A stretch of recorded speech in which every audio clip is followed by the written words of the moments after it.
इसका सर्किट ऐसा बनेगा, ये संधारित्र जिसकी धारिता C है, ये प्रत्यावर्ती वोल्टता, जो प्रत्यावर्ती वोल्टता इस परिपथ में लगाई गई है उसका समीकरण हम लिखेंगे V equal to V0 sine omega t से। ये पहला समीकरण है। जब हम प्रत्यावर्ती वोल्टता किसी परिपथ में लगाते हैं और उसमें संधारित्र हो तो संधारित्र के प्लेटों में आवेश एकत्रित होने लगते हैं, वहाँ पर आवेश उत्पन्न होने लगते हैं और ये प्रत्यावर्ती वोल्टता है तो इसके अनुसार आवेश की मात्रा भी इन प्लेटों में परिवर्तित होते रहेगी, जिसके कारण इस परिपथ में कौन सी धारा बहेगी? प्रत्यावर्ती धारा। और सूत्र अनुसार हम जानते हैं कि आवेश बराबर होता है धारिता इंटू विभवांतर, तो हम लिखेंगे Q बराबर C इंटू V। अब फॉर्मूला रखते हैं, फॉर्मूले में हम मान रखते हैं Q बराबर होगा C into V0 sine omega T. किसी क्षण में धारा का मान, क्योंकि हम जानते हैं कि आवेश में प्रवाह की दर को धारा कहते हैं, यहाँ समय के साथ साथ आवेश में परिवर्तन हो रहा है, तो प्रत्यावर्ती धारा का समीकरण दिया जाएगा I equal to d q upon d t, आवेश में परिवर्तन की दर। यहाँ पर हम मान रख देते हैं Q का, तो फॉर्मूला बनेगा I equal to d upon d t. Q का मान है C V0 sine omega t. अब यहाँ पे C जो कि संधारित्र की धारिता है और V0 प्रत्यावर्ती वोल्टता का शिखर मान है, ये दोनों ही नियतांक हैं, तो ये अवकलन से बाहर हो जाएंगे, क्योंकि यहाँ पर अवकलन किसके सापेक्ष किया जा रहा है? समय के सापेक्ष। तो जो समय का फलन है वही अवकलन के अंदर रहेगा। तो यहाँ पर C और V0 को बाहर निकालने पर फॉर्मूला बनता है D upon d T sign omega t. अब साइन ओमेगा टी का अवकलन करना है समय के सापेक्ष। साइन थीटा का अवकलन करते हैं अगर थीटा के सापेक्ष तो वो होता है कॉस थीटा, पर यहाँ पर ओमेगा टी है, मतलब ओमेगा भी यहाँ पे जुड़ा है जो कि नियत राशि है, इसका अवकलन करेंगे तो ये तो अवकलन से बाहर निकल जाएगा। तो इस प्रकार यहाँ पर फॉर्मूला बनेगा I equal to C V0 तो था ही, साइन ओमेगा टी का अवकलन करने पर हमें प्राप्त होगा cos omega T into omega. इस ओमेगा को हम बाहर लिख देते हैं, तो कुल मिला के हमारे पास सूत्र बन रहा है तात्क्षणिक प्रत्यावर्ती धारा का I equal to omega C V0 cos omega t. अब ये प्रत्यावर्ती धारा का समीकरण है जो हमें प्राप्त हुआ है। अब हमको इससे कंपेयर करना है प्रत्यावर्ती वोल्टेज के समीकरण से, लेकिन इन दोनों को हम कंपेयर नहीं कर सकते क्योंकि जो वोल्टेज का समीकरण है वो साइन का फलन था और जो धारा का समीकरण प्राप्त हुआ वो कॉस का फलन है। अब ये दोनों अलग अलग हैं तो इनको कंपेयर कैसे करेंगे? अगर दोनों एक टाइप की राशि रहती तभी तो हम कंपेयर कर सकते हैं। अब यहाँ पर हम इस कॉस फलन को साइन फलन में कन्वर्ट करेंगे। हम एक और सूत्र जानते हैं, sine 90 plus theta equal to cos theta होता है, तो यहाँ पर हम उसी फॉर्मूले को यूज़ करेंगे। इस कॉस को कन्वर्ट करने के लिए हम साइन 90 प्लस थीटा का इस्तेमाल करेंगे।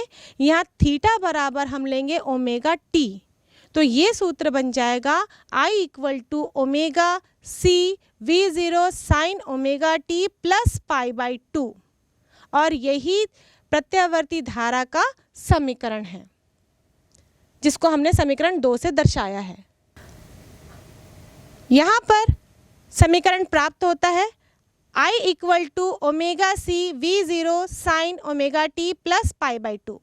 यहाँ पे ओमेगा भी एक नियतांक है, C यानी कि संधारित्र की धारिता वो भी नियतांक है, V0 यानी कि प्रत्यावर्ती वोल्टता का शिखर मान, ये तीनों नियतांक है। तो इन तीनों के स्थान पर मैं एक नया नियतांक लिख देती हूँ और इस नया नियतांक को दर्शाते हैं हम I0 से। तो फॉर्मूला बन जाता है I equal to I0 sine omega t plus pi by 2, और यही फाइनली प्रत्यावर्ती धारा का समीकरण है जो इस प्रत्यावर्ती परिपथ में प्रवाहित हो रही है। अब ये दोनों समीकरण एक दूसरे से कंपेयर किए जा सकते हैं। अब हम देखते हैं कि यहाँ प्रवाहित होने वाली धारा का शिखर मान कितना होगा। अभी हमने इन तीनों नियतांकों को ओमेगा सी और V0 के स्थान पर I0 लिखा था और यही कहलाता है धारा का शिखर मान। अब इसी समीकरण से हम आगे देखें। इसी समीकरण को मैं थोड़ा सा रीअरेंज करती हूँ। V0 अपॉन I0 लिखती हूँ राइट हैंड साइड में, तो लेफ्ट हैंड साइड में हम लिखेंगे I अपॉन ओमेगा सी। और वोल्टेज और धारा के अनुपात को हम क्या कहते हैं? जब किसी परिपथ में हम वोल्टेज और धारा का अनुपात निकालते हैं, यदि उसमें केवल चालक लगा हो तो हम उसे प्रतिरोध कहते हैं। लेकिन ऐसा परिपथ जिसमें कि संधारित्र या फिर प्रेरक कुंडली लगी हो, तो उस समय इस रुकावट को हम कहते हैं प्रतिघात। एक्चुअली इस रुकावट के कई अलग अलग नाम होते हैं जिसको हम पहले डिस्कस कर चुके हैं। प्रतिरोध की बारी आई, जिसमें केवल चालक लगा हो तो उसमें हम उसे प्रतिरोध कहते हैं। जिसमें केवल संधारित्र या फिर प्रेरक कुंडली लगी हो तो हम प्रतिघात कहते हैं। जब तीनों में से कोई भी दो घटक या तीनों घटक लगे हों तब हम उसका नाम रखते हैं प्रतिबाधा। ये तीनों ही धारा के प्रवाह में उत्पन्न होने वाले रुकावट को ही दर्शाते हैं। तो यहाँ पर V0 अपॉन I0 का जो अनुपात है वो भी रुकावट को दर्शा रहा है, जो कि संधारित्र के द्वारा इस परिपथ में लगाए जा रहे हैं। और इसे हम लिखेंगे प्रतिघात, यानी कि XC से छोटा सा c इसलिए लिखते हैं क्योंकि ये संधारित्र का प्रतिघात है और इसीलिए हम इसे संधारित्रीय प्रतिघात के नाम से भी जानते हैं। यदि संधारित्रीय प्रतिघात को हम देखें तो ये फॉर्मूला रहा XC बराबर 1 अपॉन ओमेगा सी। और ओमेगा और आवृत्ति में क्या संबंध है? ओमेगा बराबर 2 पाई न्यू। तो इसको हम लिख सकते हैं XC बराबर 1 अपॉन 2 पाई न्यू सी, जहाँ C संधारित्र की धारिता होती है। और इसी के अनुसार यदि हम XC और आवृत्ति के बीच में संबंध देखें तो इस प्रकार का संबंध है ये व्युत्क्रमानुपाती का, यानी कि आवृत्ति अधिक होगी तो रुकावट या फिर प्रतिघात कम होगा, आवृत्ति कम होगी तो प्रतिघात अधिक होगा। इसीलिए यदि आपके एग्जाम में ऐसा क्वेश्चन आता है कि संधारित्र AC और DC में किसको प्रवाहित होने देता है, ये किसको रोक देता है, तो वहाँ पर आंसर हमें लॉजिकल देना है, उसमें हमको फॉर्मूला लगाकर देना है। हम यहाँ पर XC यानी कि प्रतिघात का फॉर्मूला देखेंगे जो कि है 1 अपॉन 2 पाई न्यू सी। तो प्रतिघात आवृत्ति पे निर्भर कर रहा है। DC में कोई आवृत्ति नहीं होती, DC तो स्ट्रेट रहता है, तो DC की आवृत्ति लिखें तो न्यू बराबर 0 लिखेंगे। लेकिन जब AC की बात करें हम लोग तो AC की फ्रीक्वेंसी जितनी ज़्यादा होगी न्यू का मान उतना अधिक होगा। तो DC में हम देखें तो आवृत्ति 0 होने के कारण हम लिखेंगे 1 अपॉन 0, मतलब XC बराबर होगा 1 अपॉन 0।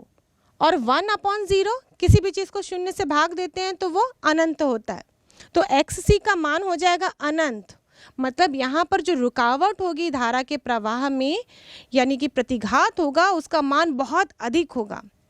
तब रुकावट अधिक हो जाएगी तो वो DC धारा को प्रवाहित होने नहीं देगा, DC को रोक देगा। और जब AC की बात करें तो फ्रीक्वेंसी का मान जितना अधिक होगा, डिनोमिनेटर में राशि जितनी अधिक होगी तो XC का मान उतना ही कम होगा। तो AC की फ्रीक्वेंसी यदि बहुत अधिक है तो वो आसानी से संधारित्र से पार हो सकती है। इसलिए तो संधारित्र को हम फिल्टर सर्किट के रूप में यूज़ करते हैं। जब AC को DC से छानना हो यानी कि अलग करना हो तो वहाँ पर संधारित्र लगा दिया जाता है जो कि DC को आसानी से रोक देता है, बिल्कुल भी पार नहीं होने देता, और उसमें से केवल AC ही प्रवाहित होती है। प्रत्यावर्ती वोल्टेज के समीकरण और प्रत्यावर्ती धारा के समीकरण को हम कंपेयर करें तो है V बराबर V0 साइन ओमेगा टी और I बराबर I0 sine omega t plus pi by 2। यहाँ पर यदि कला अंतर देखें तो इन दोनों के बीच में कितने का कला अंतर है? 90 का, मतलब फाई बराबर हम लिखेंगे 90। और दोनों को कंपेयर करें तो धारा वोल्टेज से अग्रगामी है, या फिर हम कह सकते हैं जो वोल्टेज है धारा से पश्चगामी है। तो यहाँ पर हमको पाई बाई 2 के आगे माइनस चिन्ह लगाना है क्योंकि वोल्टेज पीछे चल रहा है और धारा का मान आगे है। यदि हम अग्रगामी और पश्चगामी कहें तो इसका मतलब क्या होता है? एक्चुअली वोल्टेज क्या है? वो एक बल है जो कि इलेक्ट्रॉन को पुश करता है, आगे बढ़ता है, आगे ढकेलता है। और धारा क्या है? इलेक्ट्रॉन की प्रवाह है। यहाँ पर वोल्टेज धारा से पश्चगामी है और धारा अग्रगामी है। तो जब हम कला अंतर लिखेंगे तो हमने लिखा है पाई बाई 2, एक्चुअली हमको लिखना था माइनस पाई बाई 2। और यदि हम पावर फैक्टर निकालें यानी कि शक्ति गुणांक, तो कॉस फाई लिखते हैं।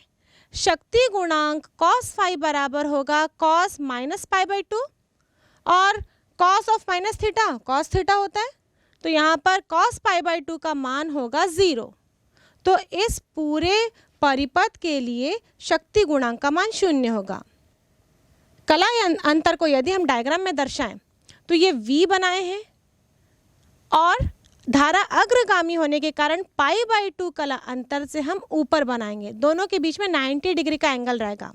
या तो इस प्रकार बना सकते हैं, या तो हम धारा को यदि x अक्ष में बना रहे हैं तो वोल्टेज को धारा से पाई बाई 2 पीछे रहना है, तो हम वोल्टेज को पाई बाई 2 नीचे बनाएंगे। तो यहाँ पर V नीचे की ओर आएगा। अगर इसका फेज़र आरेख हम देखें तो x और y लिया हमने। यदि वोल्टता का शिखर मान V0 हमने ओमेगा टी एंगल पे बनाया है तो धारा उससे पाई बाई 2 से अग्रगामी है, तो धारा को हमको पाई बाई 2 से अग्रगामी बनाना है। और हम देखते हैं कि फेज़र आरेख एंटी क्लॉकवाइज रूप से घूमता है, तो अग्रगामी बनाने के लिए हम धारा को इधर 90 डिग्री के कोण से आगे की ओर बनाएंगे। तो ये आरेख रिप्रेजेंट करता है फेज़र आरेख ऐसे परिपथ का जिसमें केवल संधारित्र मौजूद हो। अब इसमें औसत शक्ति निकालते हैं हम। औसत शक्ति का फॉर्मूला होता है P average is equal to VRMS into cos phi. शक्ति गुणांक यानी कि कॉस फाई का मान 0 मिला, तो P एवरेज बराबर हो जाएगा 0। इसका मतलब ऐसा प्रत्यावर्ती परिपथ जिसमें केवल संधारित्र जुड़ा हो तो उसमें औसत शक्ति वह 0 होती है। औसत शक्ति वह 0 होती है, इसका मतलब ऐसा नहीं कि उसमें ऊर्जा का क्षय नहीं हो रहा है। या औसत निकालते हैं, इसका मतलब हम एक पूर्ण चक्र के लिए निकाल रहे हैं। यदि हम इसका तरंग आरेख देखें तो इस प्रकार होगा। ये वोल्टेज के लिए हमने बनाया है और ये धारा के लिए बनाया है। यहाँ पर जितने एरिया में, जितने क्षेत्रफल में वोल्टेज और धारा धनात्मक होंगे तो उनका गुणनफल भी धनात्मक होगा। अगर वो दोनों ऋणात्मक होंगे तो उनका गुणनफल तब भी धनात्मक होगा। दोनों में से कोई एक धनात्मक और एक ऋणात्मक होगा तभी उनका गुणनफल ऋणात्मक प्राप्त होगा, क्योंकि माइनस इंटू प्लस हमको माइनस प्राप्त होता है।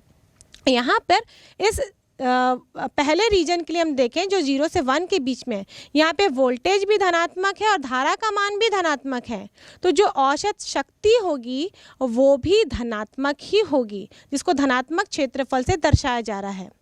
मतलब यहाँ पर ऊर्जा अवशोषित होगी। अब 1 से लेकर 2 वाला रीजन देखते हैं।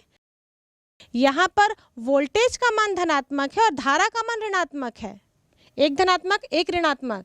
इसका मतलब यहाँ पर जो शक्ति होगी वो ऋणात्मक मिलेगी।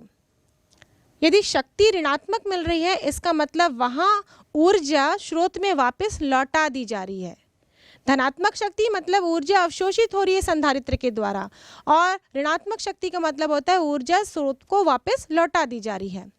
फिर 2 से 3 वाले रीजन में देखते हैं, यहाँ विभवांतर ऋणात्मक है, वोल्टता ऋणात्मक है और धारा भी ऋणात्मक है।